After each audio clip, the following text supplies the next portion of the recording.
ముఖ్య గమనిక, మీరు ప్రాపర్టీని సేల్ చేయాలనుకుంటున్నారా? అయితే మన మిడ్ల్యాండ్ యూట్యూబ్ ఛానల్ ద్వారా అమ్ముకునే సదుపాయం కలదు. మీ ప్రాపర్టీ ఏదైనా సరే మన ఛానల్ ద్వారా అమ్ముకునే సదుపాయం కలదు. మరిన్ని వివరాలు కొరకు మమ్మల్ని సంప్రదించండి. హాయ్ వ్యూవర్స్, ఈరోజు మనం పెద్దపులిపాకలో ఉన్నామండి. మన దగ్గరికి ఒక ప్రాపర్టీ వచ్చింది, చూద్దాం రండి.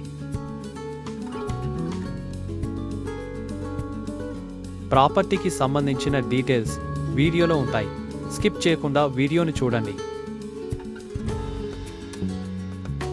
వీడియోని లైక్ చేయండి, షేర్ చేయండి, సబ్స్క్రైబ్ చేయండి. పక్కనే ఉన్న బెల్ ఐకాన్ని ప్రెస్ చేయడం మర్చిపోమాకండి.